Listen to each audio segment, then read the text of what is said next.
Hallelujah. पिता परमेश्वर का हम धन्यवाद करते, स्तुति करते हैं, जिसने आज भी सुंदर समय को मुझे देकर वचन की सेवकाई करने के लिए जो उसने बलवंत किया और अनुग्रह किया है। प्रियो, आप सभी को भी यीशु के नाम से हम दिल की गहराई से धन्यवाद करते हैं। और लगातार परमेश्वर के वचन को आप सुनते आ रहे हैं, आत्मिकता में आप बलवंत हो रहे हैं, कर हम विश्वास कर रहे हैं। लगातार वचन के सुनिए, वचन परमेश्वर आपके जीवन में अपनी प्रतिज्ञा को वो निश्चय पूरा करेगा। हम प्रार्थना करें आज की अध्ययन के लिए। स्वर्गीय पिता, आपको धन्यवाद करते, स्तुति करते हैं। आदर के योग्य परमेश्वर, आराधना के योग्य परमेश्वर, इस समय के हम धन्यवाद करते पिता। अब तक आपने हमें चलाए, मार्गदर्शन किए। आज के दिन भी इस वचन की सेवकाई को आप आशीष करने के लिए हम प्रार्थना करते हैं। पवित्र आत्मा परमेश्वर, आपके वचन से हमारे जीवन को प्रकाशमान करने के लिए हम प्रार्थना करते हैं। वचन की वेद की बातों को प्रकट करने के लिए हम प्रार्थना करते हैं। नए नए विषय को हमें प्रकट करने के लिए हम प्रार्थना करते, ताकि हम भी आत्मिकता में तेरे लिए हम आगे बढ़े और तेरे नाम का महिमा करने वाले बने। प्रभु, वचन के तमाम रुकावट को दूर कीजिए। पवित्र आत्मा परमेश्वर, आपकी इच्छा के लिए, आपके नियंत्रण के लिए हम अपना आप को संपूर्णता से समर्पण करते हैं। आप ही चलाइए, आपके नाम को महिमा कीजिए। जितने भी इस वचन को सुन रहे हैं, उनके जीवन में एक महान परिवर्तन को ले आने के लिए आपके हाथ में सौंपते हैं। आप ही महिमा पाए, यीशु के नाम से हम प्रार्थना करते हैं पिता, आमीन आमीन। हालेलुया। प्रियो, आपको धन्यवाद करते हैं। परमेश्वर की महान अनुग्रह है। 2 गुना की अभिषेक की शीर्षक को कई दिनों से सीखने के लिए प्रभु ने हमें मदद किया है और मार्गदर्शन करते आ रहा है। मैं मसीह में विश्वास कर रहा हूं। पिछला 13 भाग जो इस 2 गुना की विषय के बारे में हम सीखते आ रहे, उससे आप कई आत्मिक विषय को आप सीखे हैं और प्रभु में आप बलवंत हुए करके मैं विश्वास कर रहा हूं। उस महान परमेश्वर ने जो सत्य एक आत्मा और उसी विषय को आज भी आपके सामने प्रकट करने के लिए जो मुझे मेरा मन को तैयार किया, इसलिए हम धन्यवाद करते परमेश्वर को। एलीशा के जीवन से आज हमारा जीवन के लिए आत्मिक विषय का हम सीखते आ रहे हैं। जैसा एलीशा, एलिया के बाद जो सेवकाई के लिए वो बुलाया गया, उस सेवकाई को संपूर्णता से पूरा करने के लिए और परमेश्वर को महिमा करने के लिए उसका गुरु एलिया जिस प्रकार से इस संसार में जिया और परमेश्वर के लिए चला और उस सेवकाई को पूरा किया, उसी प्रकार से मैं भी इस सेवकाई को पूरा करना है। और उसे पूरा करने के लिए परमेश्वर की उस अभिषेक या वरदान मुझे चाहिए कर एलीशा ने उस वरदान को प्राप्त करने के लिए अपने जीवन में क्या क्या बातों को अपनाया और उस प्रकार से उसने सही समय में उस वरदान को उसने प्राप्त की और अपनी समय में अपने गुरु एलिया से बढ़कर 2 गुना की सेवकाई को और चिन्ह चमत्कारों को उसने किया कर हम संपूर्ण पवित्र शास्त्र में हम पढ़ते हैं। और पवित्र आत्मा परमेश्वर ने उस एलीशा के जीवन के बारे में बाइबल में लिखकर आज उसका जीवन से हमें कई आत्मिक विषय को सिखाते आ रहा है। उस प्रकार से प्रियो, एलिया जो है ना, हमसे भी पहला जितना भी पवित्र लोग जिए हैं उनको दर्शाता है। उदाहरण से प्रेरित क्यों ना या पवित्र लोग क्यों ना, हमसे भी पहला, कई सालों की पहला, कई वर्षों की पहला जितना भी पवित्र लोग इस संसार में जिए हैं, परमेश्वर के लिए प्रकाशमान हुए। दुख आया, उपद्रव आया, क्लेश आया, परंतु उसके मध्य में उस परमेश्वर की सेवकाई को संपूर्णता से वे पूरा किए हैं। इसके कारण कई जन रक्त साक्षी होकर मरे हैं। जलाया गए थे, खरवत में उन्हें काटा गया था, गुफा में डाला गया था, जानवर के लिए भोजन की वस्तु उन्हें बनाया गया था, फिर भी वे उस बुलावट को पूरा किए, उस परमेश्वर की इच्छा को वे पूरा किए, अपने जीवन के अंत तक मसीह के लिए वे जिए हैं। और उस पवित्र लोगों के बाद कई सेवक लोग जो बुलाए गए, उस प्रकार से एलिया के बाद जैसा एलीशा उसी सेवकाई के लिए बुला गया, यीशु के बाद उस यीशु की सेवकाई को पूरा करने के लिए जैसा प्रेरित बुलाए गए थे, मूसा के बाद उस मूसा ने जो सेवकाई को करते आया उसे और भी पूरा करने के लिए जो उस जगह में यहोशू को जैसा नियुक्त किया गया था,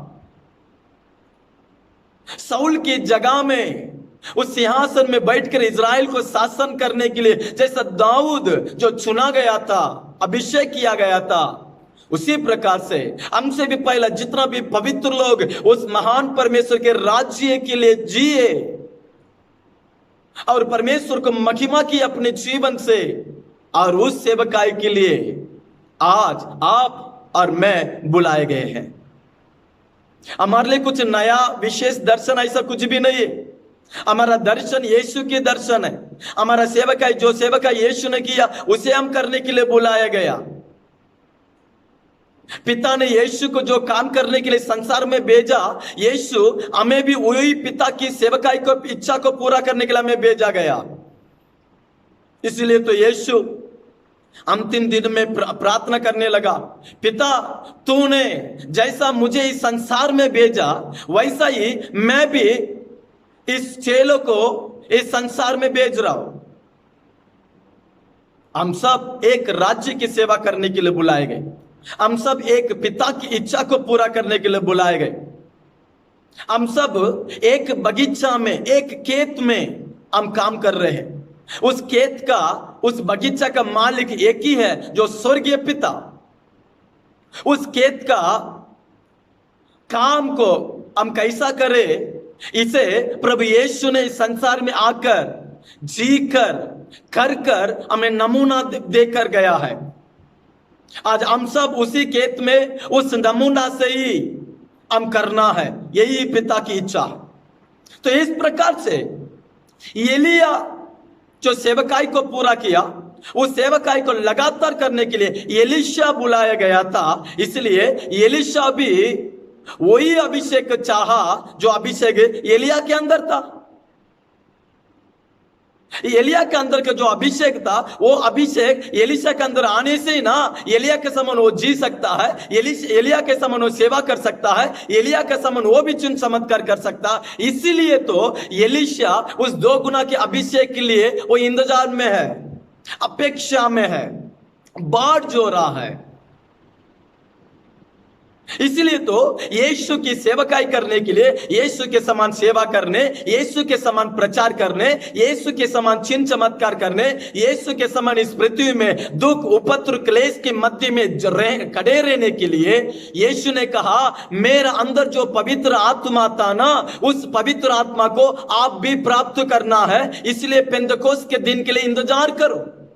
और उस शब्द के अनुसार 10 दिन चेलों ने ऊपर के घर में 10 दिन उस अभिषेक, उस पवित्र आत्मा के वरदान जो यीशु के अंदर से काम किया, उस अभिषेक के लिए भी इंतजार करने लगे, प्रार्थना करने लगे। सही समय में पेंतकोस्त के दिनों में पवित्र आत्मा उन पर उतर आया, जो पवित्र आत्मा यीशु के साथ इस पृथ्वी में रहकर जो काम किया, और उसे प्राप्त करने से चेले भी, पवित्र लोग भी यीशु के समान जीने लगे, यीशु के समान प्रचार करने लगे, यीशु को अपने जीवन से लोगों को प्रकट करने लगे।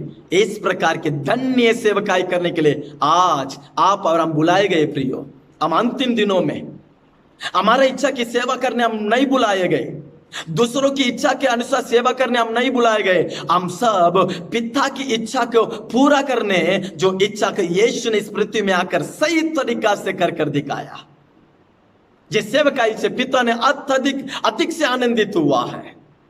आज हमसे भी वो आनंदित होने चाहता है। हालेलुया। आपकी सेवकाई से पर पिता आनंदित होने चाहता है। आपके सेवक यीशु के समान होना करके पिता चाहता है। निश्चय पवित्र आत्मा परमेश्वर इस प्रकार के अनुभव के लिए तो वो हमारे लिए दिया गया। तो इस विषय को एलीशा के जीवन से हम सीखते आ रहे हैं। तो आज आपके सामने एक विषय को, उस 2 गुना के अभिषेक को एलीशा प्राप्त करने के लिए और भी एक अनुभव एलीशा के जीवन से पवित्र आत्मा बाइबल में लिख कर रखा है। जो आज हमारा शीर्षक है गिलगाल से यरदन तक। हालेलुया। आज की शीर्षक गिलगाल से यरदन तक, एलीशा का यात्रा। हम सब इस वचन को जानते हैं। दूसरी राजा 2 अध्याय उसका 1 से 8 वचन तक हम जानते हैं एलिया स्वर्ग उठा ले जाने की समय आ गया। इस बातें भविष्यवक्ता की पुत्र भी जानते हैं और खुद एलिया इस बात को जान लिया। इसलिए एलिया ने एलीशा को बुलाकर इस बात को कहने लगा, तू यहां ठहर जा, क्योंकि मैं स्वर्ग उठा ले जाने का समय आ चुका है, इसलिए मैं यहां से निकल रहा हूं। तू यहीं ठहर जा, तू इधर ही रहना। और एलीशा ने इस बात को नहीं माना। उसने कहा, नहीं प्रभु, मैं तो तेरे पीछे ही आऊंगा। तू कहां भी जा, तू स्वर्ग उठा ले जाने उस दिन तक, उस समय तक, उस घड़ी तक मैं तो तुझे छोड़कर एक क्षण भी दूर नहीं रहूंगा। यही है एलीशा का समर्पण। आज हमारे सेवक लोग के साथ इस प्रकार का अनुभव हम रह पा रहे क्या? एक विश्वासी अपने आत्मिक पिता को नहीं देखने से मन में चिंतित होता है क्या? एक जवान सेवक अपना आत्मिक पिता नहीं देखने से दुखित होता है क्या? अपने पिता के साथ रहने आपका मन लगता है क्या? अपना सेवक के साथ मैं चलना है, मेरा सेवक को मेरी मदद करना है, मेरे सेवक के लिए मैं एक सहायक बनना है करके आपके अंदर इस प्रकार की इच्छा है क्या? कई जन को, मैं कुछ जन को देखा हूं, यदि आत्मिक पिता नहीं है तो प्रार्थना नहीं करते, वचन नहीं पढ़ते, सेवा पर मन नहीं लगाते। लेकिन एलीशा को देखिए, अपने आत्मिक पिता गुरु को छोड़कर एक क्षण भी दूर रहने नहीं चाहता है।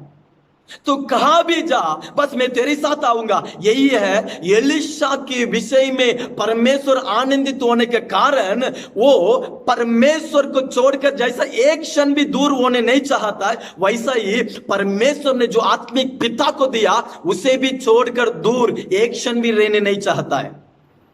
इस वचन को सुनने वालों, विश्वासी या जवान सेवक लोग या सेवक लोग कोई भी क्यों ना, आप परमेश्वर को जैसा एक क्षण भी छोड़ने नहीं चाहते, आपकी आत्मिक पिता को भी उसी प्रकार से देखने के मन यदि आपके अंदर आ जाने से मेरा परमेश्वर आपको इस्तेमाल करने का तरीका अद्भुत होगा। एलीशा परमेश्वर और अपने आत्मिक पिता को एक ही समान देख रहा है, एक ही समान उनके साथ जी रहा है। यही एक बड़ा अद्भुत है। तब एलिया ने कहा, तू यहीं ठहर जा, लेकिन एलीशा कहता, नहीं प्रभु। तब देखिए 2 राजा 2 अध्याय 1 वचन, जब यहोवा एलिया को बंदर के द्वारा स्वर्ग में उठा लेने को था, तब एलिया और एलीशा दोनों संग संग गिलगाल से। एलिया ने एलीशा से कहा, यहोवा मुझे बेतेल तक भेजता है, इसलिए तू यही ठहर जा।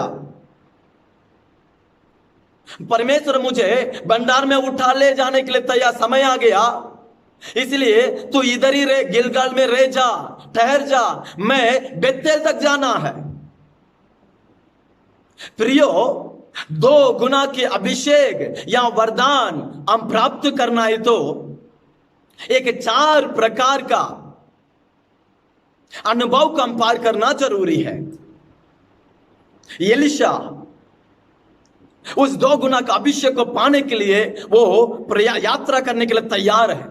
एलीशा के निर्णय आपको मालूम है, उस वरदान में जो चाह रहा हो, मेरा गुरु के अंदर जो आत्मा है, जो वरदान है, उसे प्राप्त करने के लिए मैं कितना दूर भी चले क्यों ना मैं चलूंगा।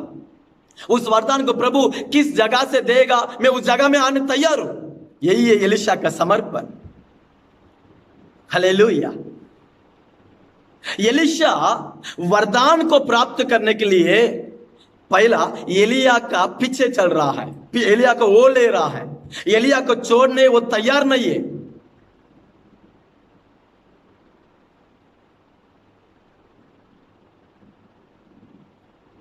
तोड़ने तैयार नहीं है। कई परमेश्वर के लोग हम देख रहे हैं, कई परमेश्वर के जन ना तो अपने सेवकों के साथ अच्छी संगति में बने हैं। यही एक रुकावट है हम उस अनुभव में आगे बढ़ने से। कई परमेश्वर के जन या परमेश्वर के लोग उस कुछ क्या करते हैं, कुछ प्राप्त करने से वे तृप्त हो जाते हैं, एक संपूर्णता की ओर वे जाने नहीं चाहते। कई लोग हैं कुछ आशीष, कुछ वरदान, कुछ अनुग्रह या कुछ प्राप्त होने के बाद आगे बढ़ने से वे रुक जाते हैं, उसी में तृप्त हो जाते हैं। प्रियो, सेवकाई में कभी भी हमें तृप्त नहीं होना है। प्रार्थना में हम कभी भी तृप्त ना हो कि मैं 1 घंटा प्रेयर किया, कि मैं 5 घंटा प्रेयर कर दिया। तृप्त ना, प्रभु से बातें करने के विषय में तृप्त मत हो, और भी हम अंदर प्यासा होना जरूरी है। या एलिया कहां भी जाए उसके पीछे जाने तैयार है। गिलगाल और बेतेल, यरीगो या यर्दान वो पार करने तैयार है, पीछे चलने तैयार है। संपूर्णता की ओर जाने का मन है एलीशा का मन। परंतु आज कई जन संपूर्ण की ओर जाने के लिए मन नहीं है, कुछ जगह में रुक गए, कुछ आशीष से रुक गए, कुछ वरदान से रुक गए, कुछ आत्मा से रुक गए। उस प्यासा, उस दर्शन, उस जोश रुक गया है। पर एलीशा संपूर्णता की ओर यात्रा कर रहा है। जब तक प्रभु नियुक्त किया उस जगह में हम नहीं पहुंचेंगे, आप उस चीज को प्राप्त नहीं करेंगे। हर एक व्यक्ति को परमेश्वर अपने अनुग्रह, अपना आशीष को देने के लिए एक जगह को, एक समय को नियुक्त करके रखा रहता है। उस जगह में हम जरूर आना है, तब ही हम उसको प्राप्त कर सकते प्रभु की हाथों से। इस बात को एलीशा जानता था, इसलिए एलिया के पीछे चल रहा है। हालेलुया। एक बात को अब जानना जरूरी है, इस पृथ्वी में एक वस्तु क्यों ना या कुछ काम क्यों ना, उसे हम पूरा करने के लिए हम लगातार प्रयास करते हैं, कोशिश करते हैं, मेहनत करते हैं। इस संसार में कुछ भी मेहनत के बिना, प्रयास के बिना, यात्रा के बिना हमारे जीवन में हम कुछ भी प्राप्त नहीं कर सकते हैं। उसी प्रकार से आत्मिक यात्रा के बिना, प्रभु नियुक्त किया उस जगह में आने बिना हम प्रभु की उस वरदान को, आशीष को हम प्राप्त नहीं कर सकते। जब परमेश्वर ने अब्राहम को बुलाकर कहा, तू तेरा बेटा, एकलौता बेटा, जो अधिक से प्रेम करने वाला बेटा ईसा को मोरिया नाम की उस पहाड़ में, मोरिया देश में जाकर वहां मैंने जहां नियुक्त किया उस जगह में बलि चढ़ाना। उसी प्रकार से अब्राहम ने 3 दिन यात्रा करके उस जगह में गया जहां परमेश्वर ने नियुक्त किया। उस पहाड़ के ऊपर उसे बलिदान देने तैयार किया। तभी प्रभु ने उसे आशीष किया, उसके साथ प्रतिज्ञा किया और विश्वास के पिता कहा। प्रभु नियुक्त किया वह जगह में आना है। प्रभु ने मूसा से कहा, तू बोर में तैयार होकर उस सीनाई पर्वत के उस छोर पर आ जा। उसी जगह में मूसा जाकर बैठने से परमेश्वर उससे बातें की, अपनी बातों को प्रकट किया। इसलिए परमेश्वर ने एलीशा को इस 2 गुना के अभिषेक देने के लिए एक जगह को नियुक्त करके रखा है। उस जगह की ओर अब एलीशा यात्रा को शुरू कर रहा है। आमीन। प्रियो, हमारे जीवन में 2 अनुभव है सेवा के लिए, सेवा करने हर एक के लिए 2 अनुभव। एक इंतजार करने के एक समय है, इस्तेमाल होने के लिए एक समय है। बाढ़ होने का एक समय है, प्रभु के लिए इस्तेमाल होने के लिए एक समय होता है। जो भी इस्तेमाल हुए हैं उनके जीवन में निश्चय इंतजार की या बाट जोने का अनुभव जरूर वे अनुभव किए होते हैं। बाट जोने के अनुभव के बिना, इंतजार के अनुभव के बिना, एक अकेलापन में, एक अकेला एक जगह में रहने के बिना वे बाहर नहीं आए रहते हैं। एलिया कई साल गुप्तता से प्रभु में बना रहा, प्रार्थना में बना रहा, प्रभु से तैयार किया। एक समय में अहाब राजा के सामने उसे ले आ रहा है। वो अपने आप को परिचय इस प्रकार से कर रहा है, सेनाओं का यहोवा परमेश्वर के सामने रहने वाला मैं। एलिशा इतना साल एलिया के पास इंतजार किया, परंतु अभी वरदान प्राप्त करने का समय आया, वरदान को प्राप्त किया। मूसा 40 वर्ष इंतजार किया, प्रभु से तैयार किया गुप्तता से। 40 वर्ष प्रभु ने उसे सेवकाई में इस्तेमाल किया। यीशु लगभग 18 वर्ष गुप्तता से था, प्रभु से तैयार किया और 3.5 वर्ष एक महान सेवकाई को पूरा किया। पौलुस ने जैसा उद्धार पाया, प्रभु ने कुछ समय उसे अकेला रखकर तैयार किया, उसे प्रकट किया, बाहर आया, इस्तेमाल होने लगा। यूसुफ मिस्र देश में 13 वर्ष दुख में, क्लेश में, बंधन में, परंतु उसके मध्य में प्रभु ने तैयार किया। उसके बाद पूरी मिस्र के लिए एक महान व्यक्ति बन गया। दाऊद कई वर्ष जंगल में उस भेड़ बकरिया के साथ अपने जीवन बिता रहा था, परंतु वो जगह में प्रभु से तैयार किया। उसके मन को, उसके जीवन को प्रभु ने तैयार किया। एक समय आने से उसने इजराइल के राजा बना। हालेलुया। कोई भी परमेश्वर के जन को आप ले लीजिए, बाइबल में क्यों ना, इतिहास में क्यों ना, वे सब इंतजार किए हैं कई वर्ष, उसके बाद प्रभु ने उसे इस्तेमाल किया। इंतजार करने के समय प्रभु के सम्मुख में प्राप्त करने के समय है। इस्तेमाल होने के समय प्रभु के पास जो हम प्राप्त किए उसे इस्तेमाल करने के समय है। तो एलीशा इतना वर्ष इंतजार किया, अभी इस्तेमाल होने के लिए समय आ गया, इसलिए प्रभु उस वरदान देने के लिए चाहा और उसे प्राप्त करने के लिए एलिया के पीछे दौड़ रहा है। इस वचन को सुनने वालों, हम इंतजार इसलिए करना है प्रभु के समूह में प्राप्त करने के लिए।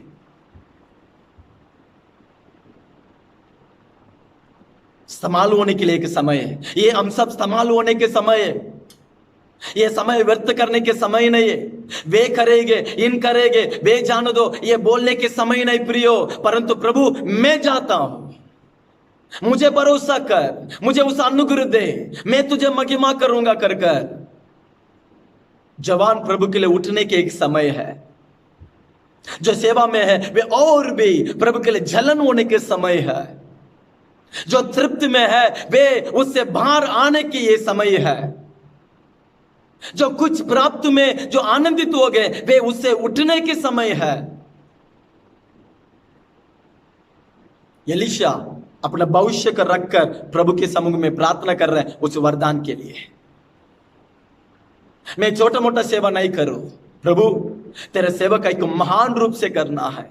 एक ही जीवन है, उस एक जीवन बस तेरे लिए एक महान रूप से इस्तेमाल होना है। तेरे नाम को मैं महिमा करूं। 1 साल क्यों ना, कुछ साल क्यों ना, परंतु तू नियुक्त किया गया उस समय के अंदर मैं तेरा नाम को महान रूप से महिमा करूं। जितना भी परमेश्वर के लोग या प्रेरित जो मरे हैं ना, उसके पहला उस परमेश्वर के लिए कुछ कर ही वे मरे हैं, कालियात से नहीं मरे हैं। इस प्रकार के निर्णय इस दिनों में हमारे अंदर आ नहीं पाए। पवित्र आत्मा इस प्रकार से हमारे मन को, हमारे मन की, हमारा निर्णय को, सोच को प्रभु इस प्रकार से बदल देने पाए। आमीन। तो एलीशा इस वरदान को प्राप्त करने के लिए 4 अनुभव को पार कर रहा है। 4 अनुभव को प्राप्त कर रहा है, पार कर रहा है। ये अनुभव आज हमारे जीवन में भी होना जरूरी है। एक आत्मिक यात्रा, इस आत्मिक यात्रा के बाद उस 2 गुना के वरदान को प्राप्त किया। प्रियो, आज हमारा जीवन में भी ये 4 अनुभव होना जरूरी है। इस अनुभव हमारे जीवन में होगा तो निश्चय हम भी परमेश्वर के आत्मा में एक इस्तेमाल होने वाले पात्र, एक चमकने वाले तारे, एक उपयोग शत्रु को नष्ट करने वाले के हथियार के समान मेरा परमेश्वर हमें अपनी हाथ में लेगा, क्योंकि एलिया का परमेश्वर ही हमारा परमेश्वर है, एलीशा का परमेश्वर ही हमारा परमेश्वर है। हालेलुया। हमारा अंदर, एलीशा के अंदर जो एलिया की आत्मा आया, आज मसीह की आत्मा हमारा अंदर है। आमीन। तो एलीशा पहला एलीशा के जीवन में गिलगाल, वे गिलगाल से निकल रहे हैं। गिलगाल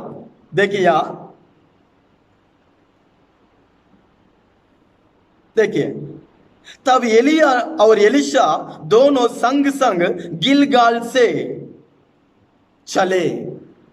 तो गिलगाल एक महत्वपूर्ण विषय है। गिलगाल एक जगह है प्रियो। इस गिलगाल के बारे में पहला यहोशू की पुस्तक है, अध्याय 5 उसका 9वां वचन में आपके लिए पढ़ रहा हूं। यहोशू 5वां अध्याय 9वां वचन।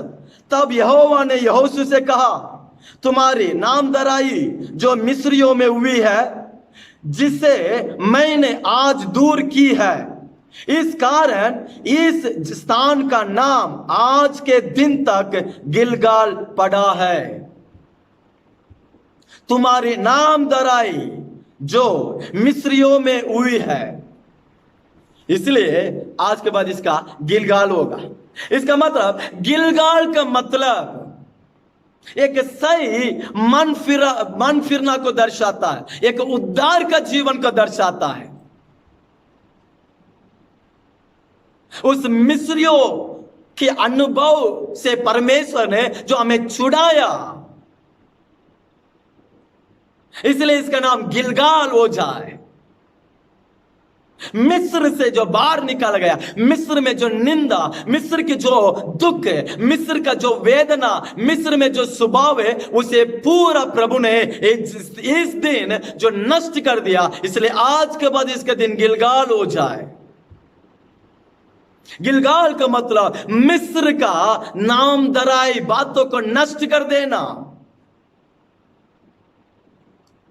इसका मतलब उद्धार के जीवन को दर्शाता है, उद्धार के जीवन को दर्शाता है।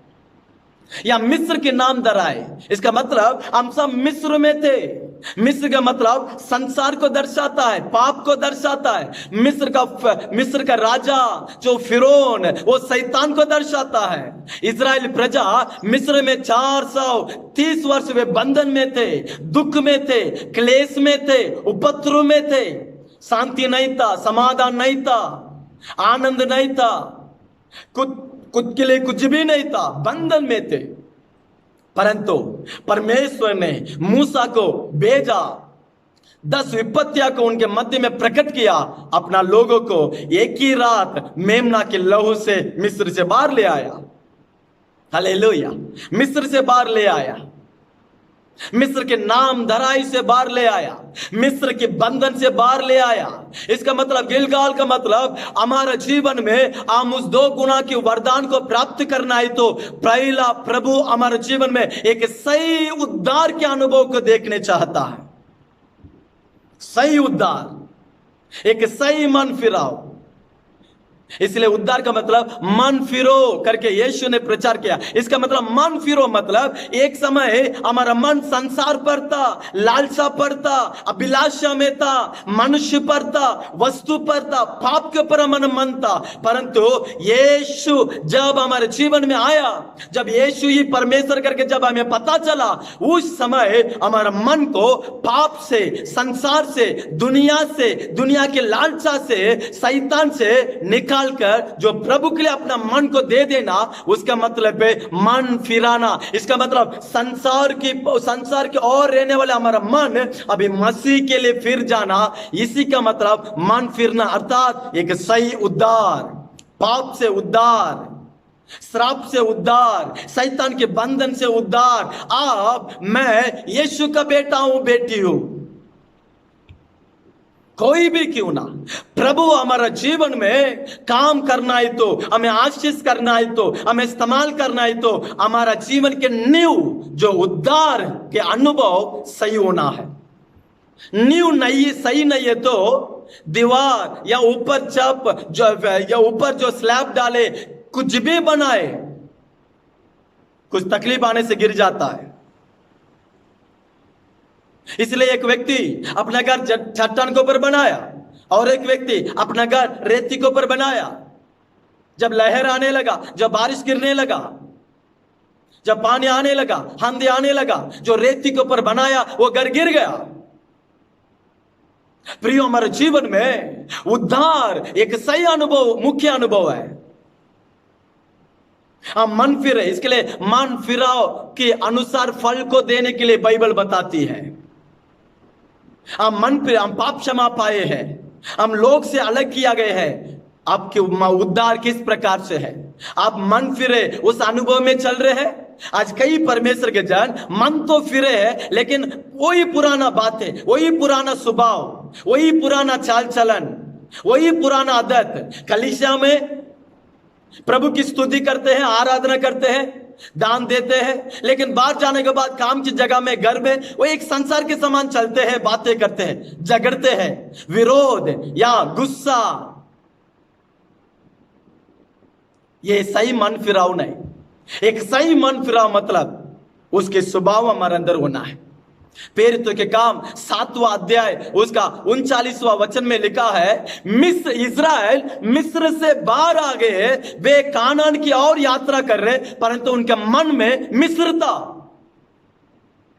उद्धार पाए, मिस्र से बाहर आ गए, कानान की ओर वे यात्रा कर रहे हैं, लेकिन उनके मन में मिस्र की सोच था। उनके ओटों में मिस्र के बारे में बातें करते थे, मिस्र के भोजन के बारे में बातें करते थे। इजराइल प्रजा मिस्र में जंगल में नष्ट होने का कारण क्या मालूम है? उद्धार किया परमेश्वर के वे भूल गए, उसका क्रिया को वे भूल गए, बार बार कुटकुटाने लगे, अविश्वास की बातें, वचन को नहीं सुनते हैं। परमेश्वर हमें क्यों जंगल में ले आया? हमें मारने के लिए ले आया। हमारे लिए मिस्र ठीक था, मिस्र का भोजन ठीक था। एक उद्धार पाया हुआ व्यक्ति विश्वास के बारे में बातें करना है, आत्मिकता के बारे में बातें करना है, वचन के बारे में बातें करना है, लेकिन ये उद्धार पाकर छुड़ाने के बाद भी मिस्र से बाहर आकर प्रभु ही इनको चला रहा है, अद्भुत कर रहा है। और जरूरत को पूरा करने के बाद भी इनका ओटो में मिस्र के बातें, इनका मन मिस्र के बारे में सोच रहा है, इनका पैर दोबारा मिस्र में जाने के लिए प्रयास कर रहा है। ये सही उद्धार नहीं है। रोमा पत्री 6वां अध्याय 2 वचन में पौलुस लिखता है, पाप के लिए मरा हुआ तुम दोबारा उस पाप में तुम कैसा जी उठ सकते हैं? एक बार पाप के लिए तुम दफनाए गए, पाप के लिए तुम मारा गए, पाप से तुम छुड़ाए गए, फिर उस पाप को तुम प्रेम क्यों करते हैं? ऐसा प्रेम करने से तुम मसीह को कलवरी क्रूस पर दोबारा मार रहे हैं। जितने भी लोग मन फिरकर यीशु में आकर, आराधना में आकर, अभिषेक पाकर, प्रभु भोजन में शामिल होकर, अभी भी हमारे अंदर या संसार की स्वभाव या क्रिया जो चाल चलन है, तो आप मसीह को क्रूस पर मार रहे कर इब्रानियों 6वां अध्याय 5 और 6 में लिखा है। क्यों वरदान नहीं हम प्राप्त नहीं कर पा रहे? क्यों इस्तेमाल नहीं हो पा रहे? आपका मन फिराव कैसा है? आपका मन मसीह के सामने किस प्रकार से? पौलुस कहता है, मैं पीछे की बातों को छोड़कर, भूलकर मैं आगे की ओर या ऊपर की ओर, स्वर्ग की ओर मैं खोज कर रहा हूं। अब मैं नहीं, मुझे में यीशु है। मेरा जो अनुभव, मेरा जीवन वो तो दफनाए गया मसीह में, वो तो पाप है। अभी मैं मन फिरा हुआ व्यक्ति है, यीशु के लहू से मैं धोया गया व्यक्ति है। हालेलुया। 2 कोरिन्थी 5वां अध्याय 17 वचन में लिखा है, जो कोई मसीह यीशु में वो नया सृष्टि है, पुराना बातें बीत चुका है, दफनाया गया है। जो हम मसीह में आने के बाद दोबारा हम फिर कर नहीं देखे, जिसे छोड़कर आए, जो पाप था, उस गंदगी को हम छोड़कर नहीं आए। इसके कारण हम प्रभु के अनुग्रह को खो जाएंगे। इसका मतलब गिलगाल का मतलब मन फिराव, उद्धार के अनुभव का दर्शाता है। आप उद्धार के अनुभव में या मसीह के स्वभाव या आत्मा के फल आप में या क्या लोग मसीह को देख रहे हैं, आप एक विश्वासी करके लोग पहचान पा रहे हैं, आप यीशु के बच्चे करके लोग गवाही दे पा रहे हैं, तो 2 गुना के वरदान आप पाना ही तो पहला आपके उद्धार का अनुभव किस प्रकार से है, परिवार में किस आपके गवाह कैसा है, या समाज में, काम की जगह में, कलीसिया में आप कैसे हैं। अगर नहीं है तो हमारा अनुभव को बदल लेना जरूरी है। तो यहां एलीशा गिलगाल में था, अभी गिलगाल से किधर, बेतेल में जा रहा है, बेतेल। प्रियो, दूसरा अनुभव, एलीशा उस अभिषेक को पाने के लिए गिलगाल से अभी दूसरा जगह बेतेल पर आ रहा है, बेतेल। देखिए, इसलिए वे बेतेल, उसी में यहोवा मुझे बेतेल तक भेजता है, इसलिए तू यही ठहर जा। एलीशा ने कहा, यहोवा के और तेरे जीवन की शपथ में तुझे नहीं छोड़ने का, इसलिए वे बेतेल को चले हैं। अभी एलीशा दो जन भी बेतेल पर आ रहे हैं। हालेलुया। बेतेल का मतलब कलीसिया का जीवन को दर्शाता है, कलीसिया के साथ हमारा रिश्ता को दर्शाता है। उद्धार पाया हुआ एक व्यक्ति, उदाहरण से परमेश्वर, इज़राइल जो उद्धार पाए हैं, जो पाप क्षमा पाए, वे वहां से बाहर आने के बाद प्रभु की वे आराधना करने के लिए, प्रभु की वचन को वे सीखने के लिए, प्रभु के लिए वे बलिदान चढ़ाने के लिए, प्रभु की आवाज को वे सुनने के लिए, प्रभु ने उनके लिए जंगल में एक मिलाप वाला तंबू को प्रभु ने बनाया। इसलिए बनाया ताकि वो अपने लोगों के साथ संगति बनाए, अपने लोगों से बातें करें, अपने लोगों को वो आशीष करें। तो उस प्रकार से नया नियम में पाप क्षमा पाए हुए लोग, उद्धार पाए हुए लोग को परमेश्वर ने कलीसिया में रखा, ताकि कलीसिया से वे वचन सीखे, वे अभिषेक पाए, वे तैयार हो, वे यीशु की सेवा करें, प्रभु के दर्शन को पाए, आत्मिकता में बढ़ने के लिए। प्रियो, परमेश्वर ने हमें कलीसिया में रखा, जिसका अर्थ है बेतेल। बेतेल का मतलब परमेश्वर की निवास स्थान, निवास स्थान। उद्धार तो आप पाए हैं, कई जन उद्धार पाए हैं, लेकिन कलीसिया नहीं जाते हैं, अपने पत्नियां को चर्च को भेजते हैं, बच्चों को भेजते हैं, आप भी आओ, नहीं, मैं बात में आता हूं। अपने आप को बिसी बोलते हैं, समय नहीं बोलते हैं। उनकी विश्वास है, पत्नी जो बच्चे मेरे लिए प्रेयर कर रहे हैं, हम तो दान दशमांश दे रहे हैं। प्रियो, आपकी दान दशमांश है ना बात में है, पहला आपके जीवन परमेश्वर के सामने योग्य होना जरूरी है। जब तक आप प्रभु के लिए ग्रहण योग्य नहीं बनेंगे, आपकी वस्तु को, आपका दान को प्रभु ग्रहण नहीं करेगा। स्वर्ग आपकी पैसा में नहीं चलता है, स्वर्गदूत है आपकी जो देते हैं ना, इससे वे खाते पीते नहीं। प्रियो, हालेलुया। कलीसिया इसीलिए तुम्हें दिया गया ताकि तुम दोबारा पाप में नहीं गिरे, दोबारा संसार की संगति में ना जाए। कलीसिया इसीलिए तुम्हारे लिए दिया गया, बेतेल जो परमेश्वर के निवास स्थान, रोटी की घर, इसीलिए ताकि तुम प्रभु के वचन को पाए, प्रभु में बलवंत हो, प्रभु में आप प्रभावशाली बने, प्रभु के लिए आप तैयारी हो जा, प्रभु के लिए सेवक बने, प्रभु के लिए सेवा करने वाले बने, प्रभु की प्रतिज्ञा को प्राप्त करें। ये सब कलीसिया में होने वाली बात है। आज कई जन, आज की एक दुखित बात है, चर्च नहीं जाते हैं। क्यों चर्च में नहीं आए? हम टीवी में वचन सुन रहे हैं, हम टीवी में प्रचार सुन रहे हैं, हम टीवी में अपना आप को हम समर्पण किए। ठीक है, आप चर्च नहीं जाते, आप तो संदेश टीवी में देख रहे हैं, आराधना टीवी के सामने कर रहे हैं, तो बल्लाराधना जो प्रभु भोजन टीवी से, आपका टीवी के अंदर से आता आएगा कि आपके मुंह में? चलो, बुजुर्ग लोग है जो चल नहीं सकते, जो रोगी है, तो वे घर में टीवी के सामने उस वचन को सुने, ये तो न्याय है। तेरा हाथ पैर ठीक है तो एक आलसी होकर चर्च में जाने के लिए मन के बिना घर में बैठकर टीवी के सामने प्रचार सुनने से, प्रियो, आपके भविष्यवक्ता आपकी सेवक है। उस रविवार प्रभु आपसे बातें करने के लिए आपके सेवक के पास वचन दिया है।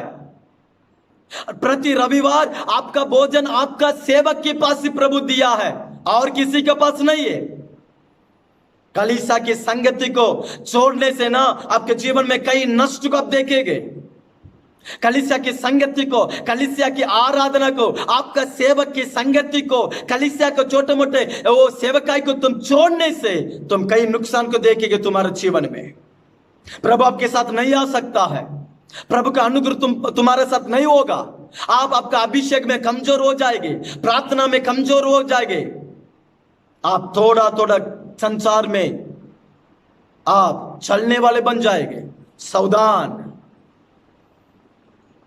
आराधना का कमजोर मत सोचो, आपकी कलीसिया का कमजोर मत सोचो। प्रियो, कलीसिया से ही प्रभु आपसे बातें करता है।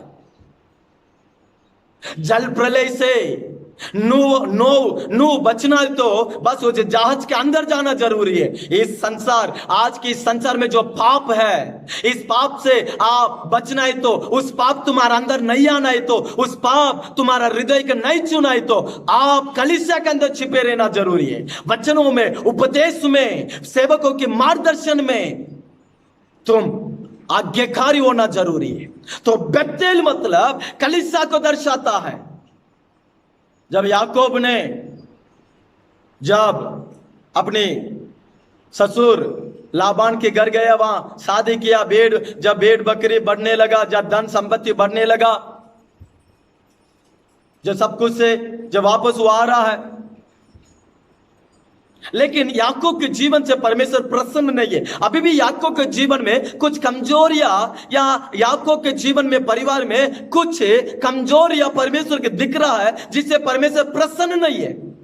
इसलिए तो परमेश्वर ने उत्पत्ति की पुस्तक 35वां अध्याय चैप्टर 35 में याकूब को परमेश्वर बुलाकर कहता है, तू अपना आप को शुद्ध कर, अपने परिवार को शुद्ध कर। जो भी गहने, जो भी मूर्तियां, जो भी मुझे विरोध करने वाली जो वस्तु तेरी पास है, उस तमाम को दूर कर और बेतेल में जा, जहां मैंने तुझको दर्शन दिया, जहां से मैंने तुझे बुलाया, जहां से मैंने तेरे जीवन को संपूर्णता से बदल दिया, वहां जाकर मेरे लिए बलि चढ़ा। तेरे पास जो गहने, तेरे पास जो मूर्तियां, तेरे पास और जो भी वस्तु है, उसे पूरा तुझसे, तेरा प्रजा से दूर कर बेतेल में जा। प्रियो, कलीसिया आगमन के लिए तुम्हें तैयार करने वाली जगह है। इसलिए तो इब्रानियों 10वां अध्याय 35 में लिखा है, कलीसिया का संगति को सभी जैसा छोड़ते हैं वैसा तुम मत छोड़ो। कलीसिया में इकट्ठ हो, कलीसिया में आना, क्योंकि प्रेरित तो काम 2 अध्याय में लिखा है, जब पतरस के प्रचार को लोग सुने, मन फिरे हैं और वे बपतिस्मा पाए, वे अभिषेक पाए, वे वचन सुन रहे थे और प्रार्थना करने लगे और संगति में बने रहे। बाइबल में लिखा है, दिन प्रतिदिन वे घर में इकट्ठा होते थे और रोटी तोड़कर प्रभु में वे आत्मिकता में, संगति में बने हुए थे, प्रार्थना कर रहे थे। और दिन प्रतिदिन जो उद्धार पाए उन्हें परमेश्वर ने कलीसिया में इकट्ठा किया है। प्रियो, कलीसिया को तुच्छ मत जानो। आपका घर का अनुभव अलग है, कलीसिया का अनुभव अलग है। नूह के जहाज कलीसिया के दर्शाता है। पुराने नियम में जो मिलाप वाला तंबू, जो नया नियम में कलीसिया को दर्शाता है, जहां से प्रभु आपसे बातें करता है, आपके जीवन को सुधारता है, आपको प्रतिज्ञा देता है। क्योंकि आप कलीसिया में बने रहना प्रभु की इच्छा है। जब तक आप कलीसिया में नहीं रहेंगे, आप फलदायक नहीं हो सकते हैं, आप वरदान नहीं पा सकते हैं। कलीसिया के साथ आपके जीवन कैसा है, कलीसिया में आने बिना कलीसिया को छोड़कर व्यापार में जाते हैं, कलीसिया को छोड़कर रिश्तेदार के घर जाते हैं, कलीसिया को छोड़कर आराधना को छोड़कर प्रभु भोजन को छोड़कर दोस्त के घर में, काम में, व्यापार में, रिश्तेदार के घर या गांव, प्रभु इससे प्रसन्न नहीं होगा, पर तब आशीष को खो जाएंगे। जब आराधना आएगा ना, जब आराधना के दिन, जब पवित्र दिन, जब रविवार, जब परमेश्वर का समय है, उस समय में एक विश्वासी बस अपने समय को, अपने परिवार को, अपने जीवन को उस आराधना के लिए समर्पण करना है। उनसे ही प्रभु प्रसन्न होगा, उनको ही प्रभु अपने वरदान को देगा। बेतेल का मतलब कलीसिया के साथ एक सही संगति। उस कलीसिया में आप सेवा करना है, उस कलीसिया में आपकी जिम्मेदारी क्या है, उस कलीसिया के सेवक के साथ आप किस प्रकार से है, उस कलीसिया में आपके लिए जो सिखाया जा रहा है, उस कलीसिया में आपके लिए जो वचन दिया जा रहा है, उस और बातों में आप कितना ईमानदार से है प्रियो। कई जन कलीसिया जाते हैं, वहां सोते हैं, आराधना नहीं करते हैं, वचन नहीं सुनते हैं, बस कलीसिया जाने से प्रभु सब कुछ दे देगा। बिल्कुल कुछ भी नहीं देगा। कलीसिया में जाकर बैठकर सोकर आने के लिए वो कोई पुण्य जगह नहीं है, वो परमेश्वर निवास करने वाली जगह है। बलिवेद से अपने लोगों से बातें करने वाली जगह है। वहां भाई को मानना है, वहां पवित्रता से रहना है, वहां प्रभु के सम्मुख में एक समर्पण के साथ होना जरूरी है, क्योंकि सर्वशक्तिमान वहां से अपने लोगों से बातें करता है। कलीसिया के साथ यदि आपका अनुभव सही तरीका से वचन के अनुसार नहीं है, तो आप छोटे से छोटे अनुग्रह भी प्रभु के हाथों से प्राप्त नहीं कर सकते हैं। तो बेतेल के मतलब कलीसिया के साथ उद्धार पाए हुए व्यक्ति, द सेकंड स्टेप, जो कलीसिया में आप रहना जरूरी है। एलिशा बेतेल में आ रहा है। अभी बेतेल में एलिशा आने के बाद एलिया कहता है तू बेतेल में रह जा, मैं अभी यरीहो तक जाना है, क्योंकि यरीहो तक में जाना है, इसलिए तू यहां ही ठहर जा। लेकिन एलिशा तो मानने के तैयार नहीं है, क्योंकि एलिशा तो पहला से अपना आप को समर्पण कर दिया, ना तो मैं परमेश्वर को छोड़ूंगा, ना तो मैं अपना गुरु को छोड़ूंगा। आमीन। अपने आत्मिक पिता को छोड़कर जाने वाला कभी भी आशीष नहीं पाएगा प्रियो। एक विश्वासी जो अपना आत्मिक विश्वास, आत्मिक कलीसिया को, अपना आत्मिक पिता को छोड़कर जो दूसरा कलीसिया में जाता है ना, वो आशीषित नहीं होगा। एक बेटा के लिए एक ही माता पिता होना है। कुछ विश्वासी महीना में एक सेवक को बदल लेते हैं, महीना में एक घर बदल लेते हैं, जैसे कि बाड़ा के घर वे बदल लेते हैं। वे कभी भी आत्मिकता में बढ़ नहीं सकते हैं। परमेश्वर तुम्हें जिसके पास सौंपा उनके पास रहना है। परमेश्वर आपको जिस कलीसिया में रखा है उस कलीसिया में रहना है। ये सी रहे नहीं रहे, बड़ा रहे नहीं रहे, बस उधर रहना आपका काम है। अब्राहम को छोड़कर लूत जाने के कारण नुकसान में गिर पड़ा, नष्ट को पाया, परिवार को खोया। गेहाजी अपना सेवक एलिशा से झूठ बोलने के कारण कोढ़ी के रोग उस पर आया। यीशु के पास रहकर भी यूदास के मन जो लालसा में भरा रहने के कारण, अपने गुरु को विश्वासघात करने के कारण, उस पथ को, उस बुलावट को उसने खो गया। प्रियो, आत्मिकता में खेलना नहीं। कलीसिया, सेवकों के साथ, परमेश्वर के साथ कभी भी खेलो मत, उसमें बने रहो, आपके लिए आशीष है। अभी तीसरा, एलिया और एलिशा दो जन भी यरीहो में आ रहे हैं। आमीन। बाइबल में यरीहो के जो दीवार को हम देखते हैं प्रियो, बाइबल में यरीहो का अनुभव कुछ 2 दिन है। यरीहो दीवार जो यहोशू के पुस्तक में 6वां अध्याय में पढ़ते हैं, जो वहां के पापी थे और प्रभु की महिमा उतर आया, यरीहो दीवार गिर पड़ा, यह हम पढ़ते हैं।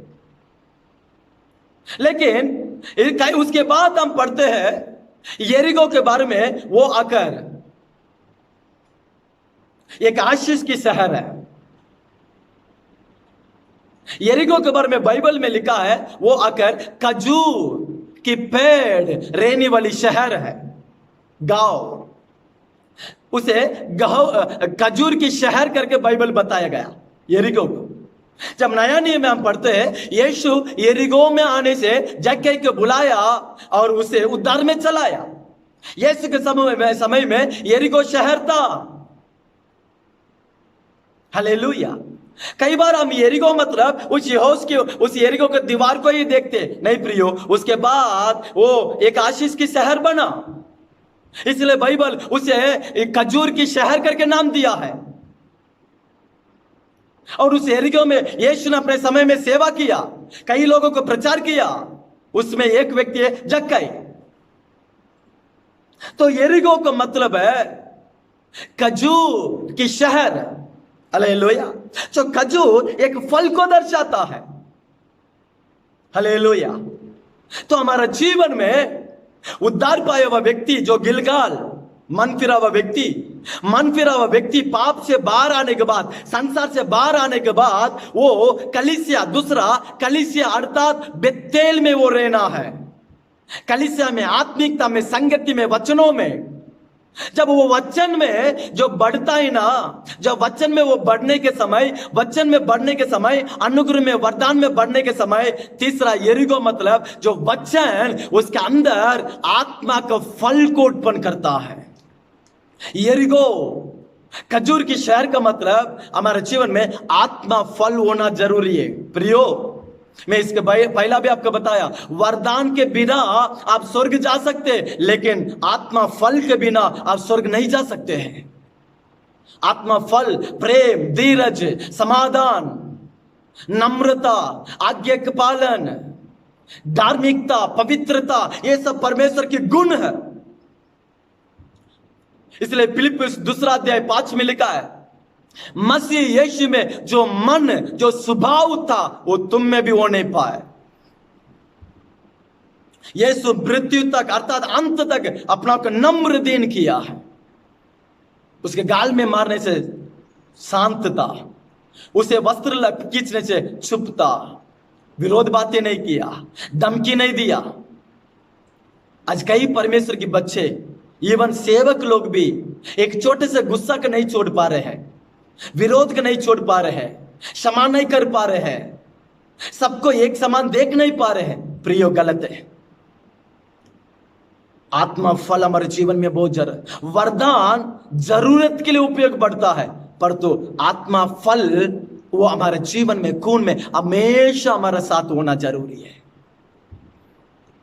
प्रेम, शांति, समाधान, आत्मा फल। यीशु यीशु करके बोलते हैं, यीशु यीशु करके गीत गाते हैं, लेकिन उस यीशु का स्वभाव हम में है क्या? छोटे से बातों को सहन नहीं पा रहे, कहते हैं मैं यीशु का हूं, तो प्रेम किधर है? प्रेम के बिना हमारा विश्वास, प्रेम के बिना हमारा त्याग, प्रेम के बिना हमारा अन्य भाषा, प्रेम के बिना हमारा जो कुछ भी व्यर्थ करके बाइबल बताती है।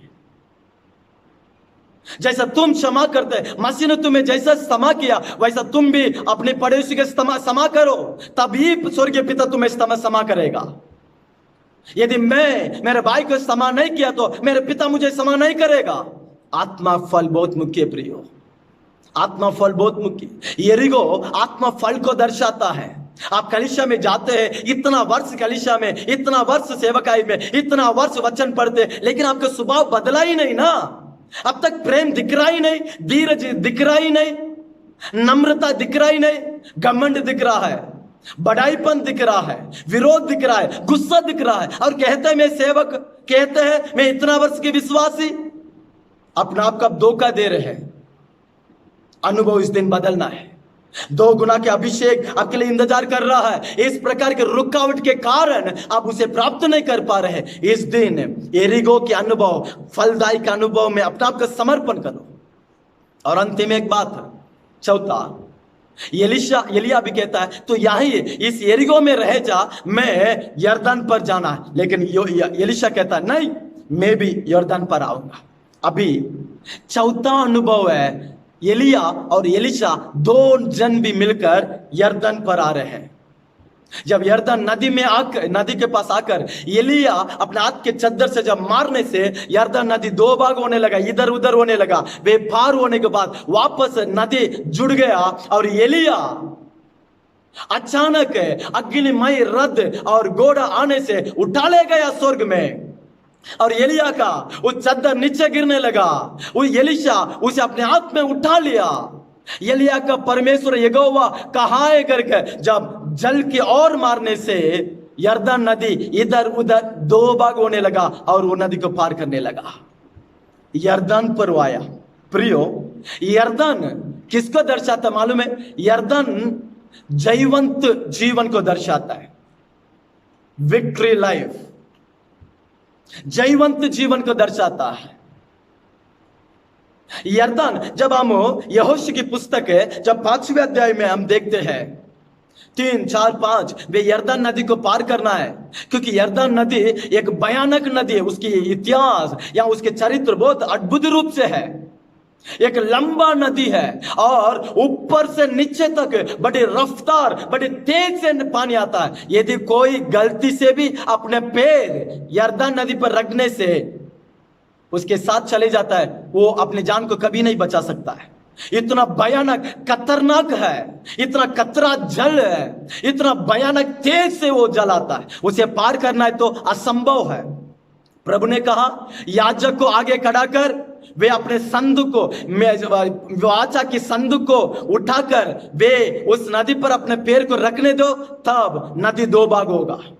प्रियो, ये यरदन नदी का मतलब ऊपर से नीचे आने वाले जल, जो नाश करने वाली, जो डराने वाली, उपद्रव, क्लेश, मरण, किसी को भी मार देता है, किसको भी खींच कर ले चले जाता है, ऐसा मरण, डराने वाली, खींच कर जाने वाली, नाश करने वाली, उपद्रव, क्लेश को पार करना ही जयवंत जीवन है।